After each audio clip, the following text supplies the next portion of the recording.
कुशीनगर हो, श्रावस्ती हो, संकिसा हो, या जैन तीर्थ स्थलों के लिए या सूफी परंपरा से जुड़े हुए स्थलों के लिए, यानी अनेक संभावनाएं स्पिरिचुअल टूरिज्म की पहले से यहां मौजूद है। और ये संभावना बताती है कि अगर स्पिरिचुअल टूरिज्म के लिए यहां पर स्पेस है, इसका मतलब मानव सृष्टि और जीव सृष्टि का उद्गम स्थल है। और उसका सबसे बड़ा प्रमाण अगर देखना है तो सोनभद्र में फासिल पार्क को एक बार आप जाकर के देखिए। यानी उसकी जो उम्र है उतनी ही है जितनी जीव सृष्टि की है। इको टूरिज्म संवाद के एक दिवसीय इस संवाद कार्यक्रम में समापन कार्यक्रम में उपस्थित प्रदेश सरकार में मेरे मंत्रिमंडल के सहयोगी, प्रदेश के पर्यटन एवं संस्कृति मंत्री श्री जयवीर सिंह जी, प्रदेश के वन, पर्यावरण एवं जलवायु परिवर्तन मंत्री डॉक्टर अरुण कुमार जी, राज्य मंत्री श्री के.पी. मलिक जी, प्रदेश के मुख्य सचिव श्री दुर्गा शंकर मिश्र जी, अपर मुख्य सचिव पर्यावरण, वन एवं जलवायु परिवर्तन श्री मनोज सिंह जी, प्रमुख सचिव पर्यटन एवं संस्कृति श्री मुकेश कुमार मिश्राम जी, प्रधान मुख्य वन संरक्षक एवं विभागाध्यक्ष उत्तर प्रदेश श्री सुधीर कुमार शर्मा जी, इको टूरिज्म संवाद कार्यक्रम में उपस्थित है इको टूरिज्म के क्षेत्र के हमारे सभी विशेषज्ञगण, पर्यावरणविद, टूर ऑपरेटर्स और अन्य सभी उपस्थित महानुभाव,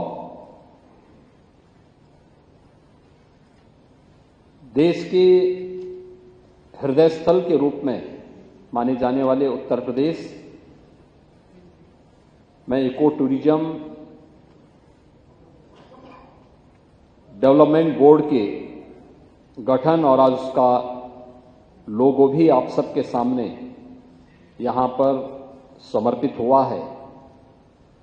मैं सबसे पहले इस संवाद कार्यक्रम में आप सब ने उपस्थित होकर के उत्तर प्रदेश के अंदर पर्यटन या इको पर्यटन के क्षेत्र में क्या संभावनाएं हैं, इन सभी संभावनाओं को ध्यान में रख करके आज इस संवाद कार्यक्रम में आप सहभागी बने हैं। मैं आप सबका प्रदेश की इस राजधानी में प्रदेशवासियों की ओर से हृदय से आप सबका मैं अभिनंदन करता हूं। उत्तर प्रदेश में हमारा जो नवगठित इको टूरिज्म डेवलपमेंट बोर्ड है, यह एक कदम और आगे चढ़ा है। अब इसने अपना लोगो जारी किया है। पिछले एक वर्ष के अंदर क्या कुछ गतिविधियां इनके माध्यम से प्रारंभ हुई हैं और उत्तर प्रदेश के अंदर पर्यटन क्षेत्र में क्या क्या संभावनाएं हैं, इसकी एक छोटी सी एग्जीबिशन आपने इको टूरिज्म से संबंधित बाहर भी देखी होगी। हम सब जानते हैं देश की सबसे बड़ी आबादी का राज्य उत्तर प्रदेश है, देश का हृदय स्थल भी है। यहां पर पर्यटन की जो संभावनाएं हैं वह गत वर्ष उत्तर प्रदेश में आए हुए 48 करोड़ पर्यटकों की संख्या हम सबका ध्यान इस ओर आकर्षित करती है। यानी उत्तर प्रदेश की आबादी की लगभग दुगनी संख्या उत्तर प्रदेश में पर्यटन की दृष्टि से आई थी। लेकिन इसमें ज्यादातर जो टूरिस्ट था, ज्यादातर जो पर्यटक था, वह स्पिरिचुअल टूरिज्म की दृष्टि से उत्तर प्रदेश में आया था। काशी में संख्या 2023 में 10 करोड़ से अधिक थी। मथुरा वृंदावन में गत वर्ष यह संख्या 7.5 करोड़ से अधिक थी। अयोध्या में गत वर्ष यह संख्या 5 करोड़ से अधिक थी। और आप जानते हैं कि अयोध्या में प्रभु राम के 500 वर्षों के बाद अपनी जन्मभूमि पर विराजमान होने के कारण अब वहां पर इसकी संख्या और कई गुना बढ़ रही है। यानी एवरेज 1.5 से 2 लाख पर्यटक प्रतिदिन अयोध्या आ रहे हैं, अयोध्या धाम में आ रहे हैं। अगर आप देखेंगे संख्या काफी इसमें बढ़ोतरी होनी है। ऐसे ही प्रदेश के अंदर अलग अलग ऐसे बहुत सारे साइट हैं जहां पर लोग जाते हैं। लखनऊ के बगल में नैमिषारण्य है, चित्रकूट है, सुखतीर्थ है, विंध्यवासिनी धाम है, मां पाटेश्वरी धाम है, मां शाकंभरी धाम सहारनपुर है, या बौद्ध तीर्थस्थल चाहे वह कपिलवस्तु हो, चाहे वह सारनाथ हो, कुशीनगर हो, श्रावस्ती हो, संकिसा हो, या जैन तीर्थ स्थलों के लिए या सूफी परंपरा से जुड़े हुए स्थलों के लिए, यानी अनेक संभावनाएं स्पिरिचुअल टूरिज्म की पहले से यहां मौजूद है। और ये संभावना बताती है कि अगर स्पिरिचुअल टूरिज्म के लिए यहां पर स्पेस है, इसका मतलब मानव सृष्टि और जीव सृष्टि का उद्गम स्थल है।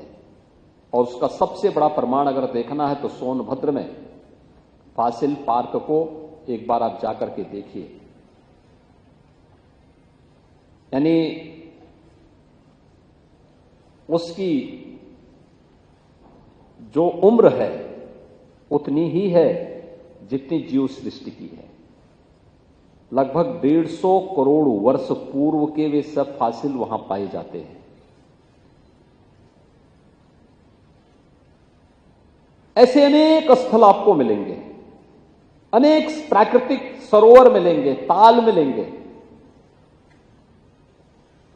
15,000 वर्ग किलोमीटर का क्षेत्रफल तो हमारे पास केवल वन संपदा है। अच्छे पौराणिक काल के, ऐतिहासिक काल के वन उत्तर प्रदेश में मौजूद हैं। और मैं जब देखता हूं, मुझे उत्तर प्रदेश की तराई क्षेत्र में जब जाने का अवसर प्राप्त होता है, एक बात मन में जरूर आती है कि उत्तर प्रदेश के अंदर वन भारत और नेपाल सीमा में सुरक्षित हैं।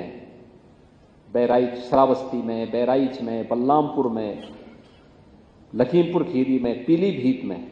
लेकिन जब उस पार हम जाते हैं नेपाल की तरफ तो वहां एकदम वन पूरी तरह समाप्त हो चुके हैं। और इसीलिए चाहे वह चोका हो, चाहे वह दुधवा हो, चाहे वह पीलीभीत टाइगर रिजर्व हो, और अब तो हम लोग चित्रकूट में भी और बिजनौर के अमानगढ़ में भी टाइगर रिजर्व के कार्यक्रम को आगे बढ़ाने का कार्य कर रहे हैं। तेजी के साथ इसको भी आगे बढ़ा रहे हैं। अनेक संभावनाएं इस क्षेत्र में उत्तर प्रदेश के अंदर पहले से मौजूद है, हम सब जानते हैं। यानी अगर स्पिरिचुअल टूरिज्म का स्थान है तो अवश्य ही हेरिटेज टूरिज्म का भी और इको टूरिज्म का भी स्पेस वहां उतनी ही संभावनाएं उसके पास मौजूद हैं। और उन्हीं संभावनाओं को देश और दुनिया के सामने लाने के लिए लोगों का इसके प्रति आकर्षण बढ़े, मनोरंजन भी हो, ज्ञानवर्धन भी हो, अतीत और इतिहास के साथ जुड़ने का अवसर भी प्राप्त हो, और भावी चेतावनी के प्रति हम सब जागरूक भी हो सकें। इस दृष्टि से उत्तर प्रदेश ने अपना eco tourism board, development board का गठन किया है। इको टूरिज्म डेवलपमेंट बोर्ड के पीछे का उद्देश्य ही यही है। अभी हमारे पर्यटन और संस्कृति मंत्री जैसा कह रहे थे इस बार जून की गर्मी मुझे लगता है लंबे समय तक उत्तर प्रदेश वासियों को और देशवासियों को याद आएगी। टेम्परेचर कितना ऐसे बढ़ रहा था जैसे किसी साइकिल का चक्का घूम रहा हो, तेजी के साथ आगे बढ़ रहा था। लोग असहाय थे, असमंजस की स्थिति में थे, लेकिन इसके लिए कोई उत्तरदायी कोई दूसरा नहीं है। हम सबकी स्वार्थी गतिविधियां ही इसके लिए जिम्मेदार भी हैं।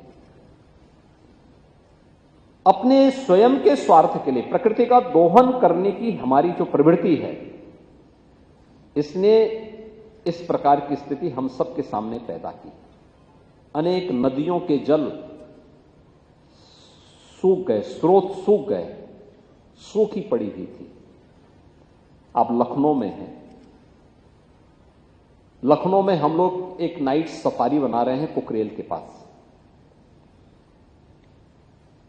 और कुकरेल के नाइट सफारी के पहले हम एक नदी को जीवित करने वाले हैं लखनऊ में, उसका नाम है कुकरेल नदी।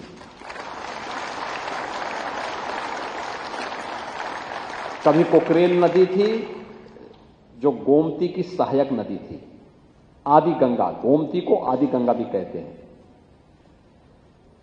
पीलीभीत से निकल करके और वाराणसी में ये मां गंगा के साथ इसका मिलन होता है।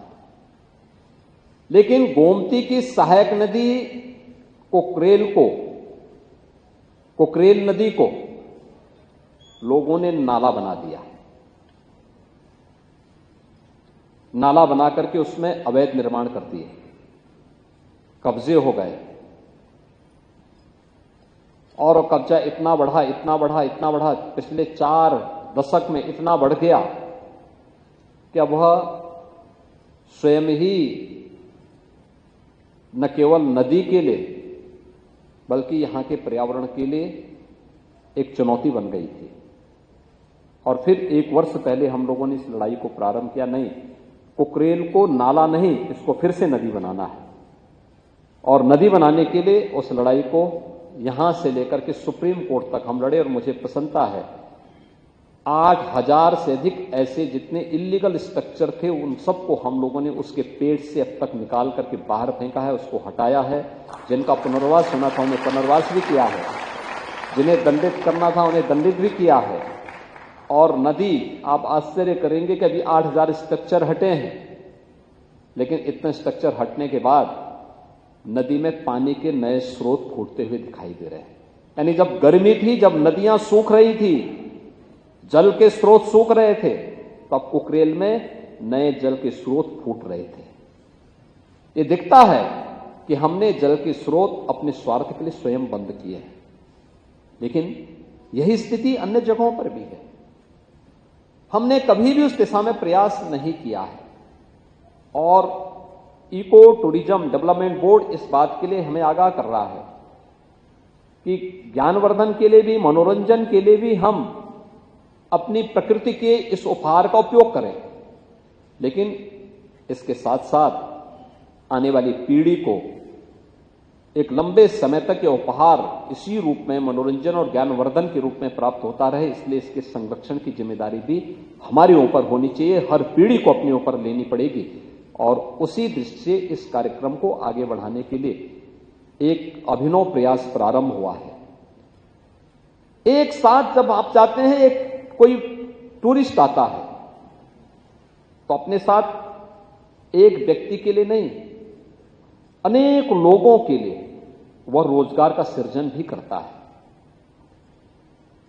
और अगर संभावनाएं हैं तो उन संभावनाओं से वहां पे लाभ लेना, अगर हम सभी प्रकृति का संरक्षण करते हुए, पर्यावरण का संरक्षण करते हुए इन कार्यों को अपनाते हैं, इसमें हमें एक संकोच नहीं करना चाहिए। और मुझे लगता है कि ये चीजें आज हम सबको उन क्षेत्रों में जहां पर हम लोगों ने इस दिशा में प्रयास किए हैं, उसका लाभ हमें देखते हुए वहां बनता है। और मुझे प्रसन्नता है, इको टूरिज्म के क्षेत्र में अलग अलग क्षेत्रों में लोगों ने अलग अलग कार्य प्रारंभ किए, अनेक साइट हुई हैं, हमने इसके लिए जो कार्य प्रारंभ किए हैं, सोगी वर्गबा में भी काम प्रारंभ हुआ है, दुधवा में भी, चूका में भी, पीलीभीत टाइगर जो रिजर्व बना है उस क्षेत्र में भी अनेक लोग आ रहे हैं। लोगों को वहां देखने का अवसर प्राप्त हो रहा है। लोगों को भी ये चीजें उन लोगों के मन में आती है कि वाह, ये वास्तविक है, वहां पर कुछ भी आर्टिफिशियल नहीं है। एक वास्तविक जिंदगी में उन्हें प्रकृति को देखने का अवसर प्राप्त हो रहा है। मैं जब भी दुधवा में जाता हूं, अंदर जंगल के बीच जाता हूं, मैं देखता हूं कि अगर लखनऊ का टेम्परेचर 42 है तो हमें दुधवा के अंदर वो टेम्परेचर 35 के आसपास दिखाई देता है। टेम्परेचर में इतना कमी वहां पर प्रकृति के सानिध्य में ऐसा प्राप्त हो देखने को मिलता है। ये हमें इस ओर इशारा करता है कि अगर हमने इस ओर ध्यान दिया, पर्यावरण के प्रति हम जागरूक हुए, तो स्वाभाविक रूप से इसका लाभ हमें आने वाले समय में प्राप्त होगा, इसी रूप में प्राप्त होगा जैसे हमें लखनऊ के टेम्परेचर में और दुधवा के अंदर के टेम्परेचर में देखने को प्राप्त होता है। और आप प्रकृति के जितने अधिक नजदीक जाएंगे, जितना आप उसको संरक्षण देंगे, वह भी आपको उतना ही अपने समीप पाएगी और आपको भी उतना ही स्वच्छ और सुंदर वातावरण